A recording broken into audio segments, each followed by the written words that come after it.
You know the feeling. You're right in the middle of a huge download, an important video call, or the best part of a movie, and then it happens. The dreaded buffering wheel. We've all been there, staring at the screen, wondering why our Wi-Fi is suddenly crawling. Well, today we're going to pull back the curtain on this invisible world of radio waves and figure out exactly what's going on. Okay, so look at this picture. It's a setup we all have, right? A laptop, a router, a phone. Everything seems to be working. The lights are blinking, you've got the little Wi-Fi symbol. But here's the thing. Being connected is not the same as communicating well.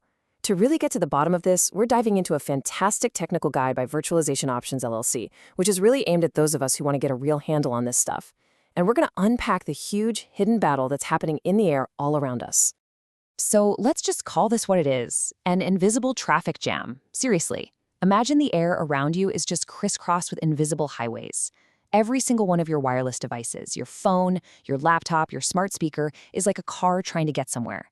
The problem is, these highways are getting unbelievably crowded, and it's creating this massive, unseen gridlock that slows everybody down.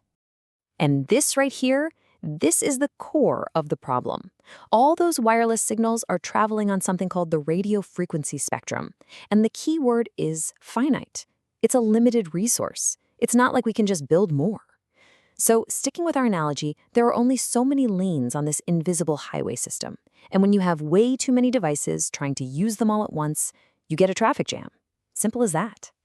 All right, let's get a little more specific. Let's zoom in on one of the busiest, most popular, and most jam-packed highways of them all, the 2.4 gigahertz band. If you have Wi-Fi, you're using this. It's the absolute workhorse of our wireless world, and yeah, it's where most of the chaos happens.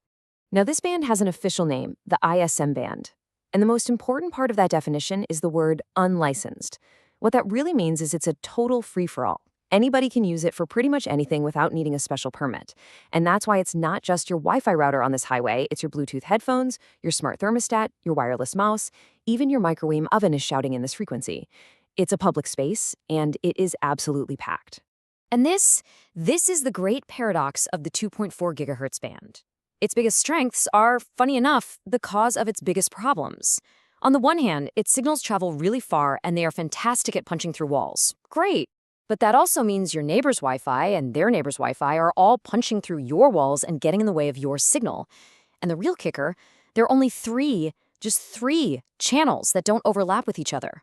That's like a 12-lane superhighway suddenly squeezing down to 3 lanes during rush hour. Of course there's going to be a jam.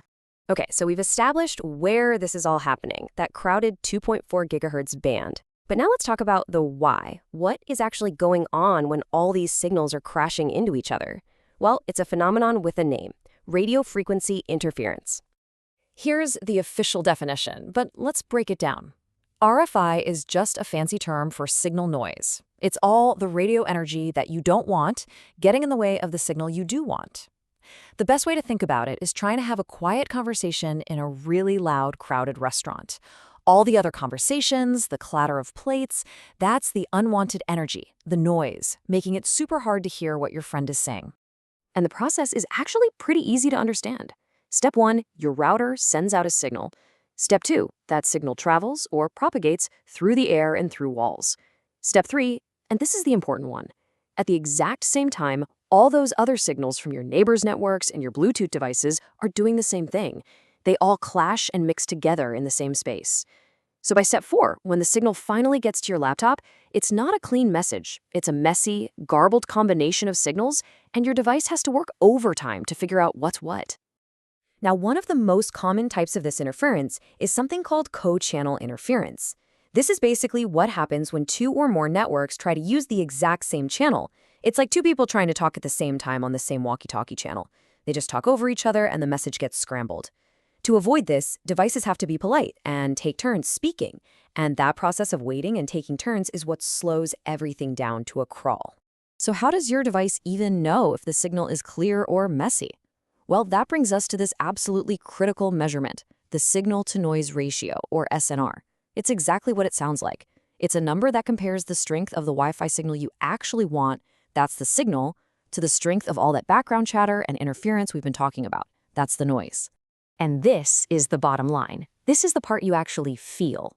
A low SNR is bad news for your Wi-Fi. It means the background noise is almost as loud as the actual signal. To deal with this, your devices have to slow way down, speaking more slowly and carefully to make sure the message gets through without errors. And that's what you experience as slow, laggy internet. If the noise gets too loud and the SNR drops too low, the connection just gives up completely. So, we get the problem, we get how it works, but who are the main culprits creating all this digital noise? You might be thinking it's your microwave, or maybe your neighbor's fancy new wireless security system.